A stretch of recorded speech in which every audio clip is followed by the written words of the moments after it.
এবছর শান্তিতে নোবেল পুরস্কার পেয়েছেন ভেনেজুয়েলার রাজনৈতিক মারিয়া করিনা মাচাদো। গণতন্ত্র পুনরুদ্ধারে দীর্ঘ সংগ্রামের স্বীকৃতি হিসাবে এই পুরস্কার দেওয়া হয় তাকে। কিন্তু পুরস্কার পাওয়ার পরই মাচাদো করলেন এক ব্যতিক্রমী ঘোষণা। নিজের এই সম্মাননা উৎসর্গ করলেন মার্কিন প্রেসিডেন্ট ডোনাল্ড ট্রাম্পকে।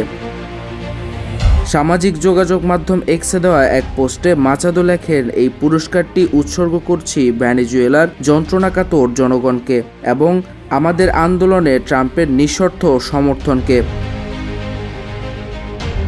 ডোনাল্ড ট্রাম্পের প্রশাসন ভেনেজুয়েলার প্রেসিডেন্ট নিকোলাস মাদুরোর বিরুদ্ধে শুরু থেকেই কঠোর অবস্থানে ছিল।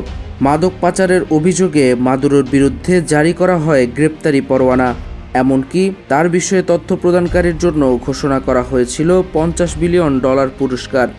এদিকে মারিয়া করিনা মাচাদোর এই সিদ্ধান্তকে কেউ দেখছেন কৃতজ্ঞতা প্রকাশ, আর কারো মতে এটি নোবেল শান্তি পুরস্কারের আদর্শকে প্রশ্নের মুখে দাঁড় করিয়েছে। নাইমুল ইসলাম, বিপ্লবী বার্তা।